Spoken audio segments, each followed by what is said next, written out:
What we're talking about next here on Sunrise is what you're looking at right there on the screen. That, my friends, is what's known as the Big Float, where literally thousands of people gather together and float down the Willamette River. It's an annual event that we haven't had for the past 2 years because of COVID. If I had a nickel for every time I said the words because of COVID, I'd be a rich man, Willie Levinson. Indeed.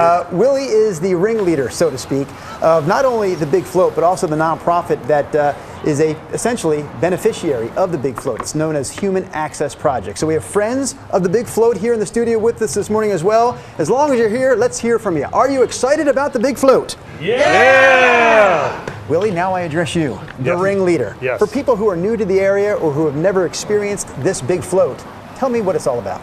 Well, the Big Float is a celebration of the Willamette River, and it's an opportunity to get together with the people of Portland to experience our river in a really unique way. We have a floating band barge, we have an after party at the Tom McCall Bowl where the Blues Festival is, and we're anticipating 5,000 to 7,000 people floating right in downtown Portland. So it's we're excited for it. Well, I'm holding my prop here this morning, actually wearing my prop as we get ready for the Big Float with our Studio Beach party.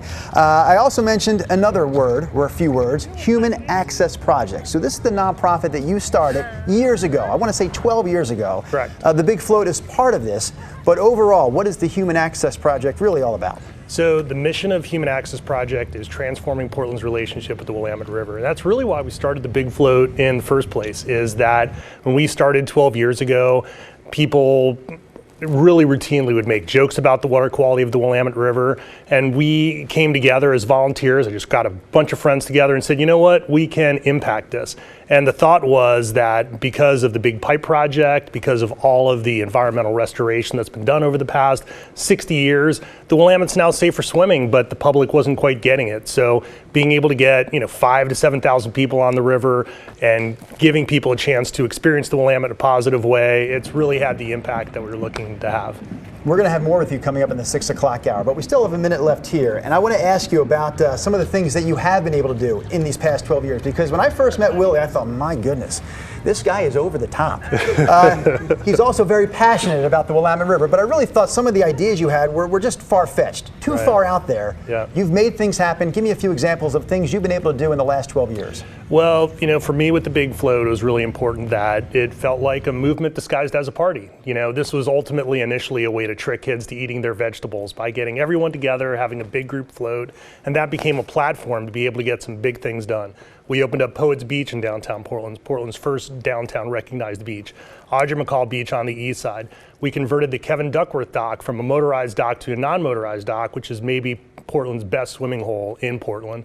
And then this year, working with Parks and Recreation, they're going to be recognizing 5 safer swimming beaches for the public to go to. So in terms of the work of Human Access Project being cultural change, there's been cultural change among individual people, among kind of the systems that regulate it.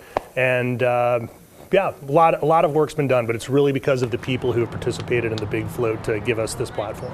I'm also curious why this was a passion project of yours. Why you wanted to turn people's perceptions around regarding the Willamette. I'm going to say that for the next hour. Okay. I do want to point out the fact that we have some of the youngest guests in the history of the Sunrise Show as far as in-studio guests are concerned. How young are the twins there? 4. They are twins, right? Yeah.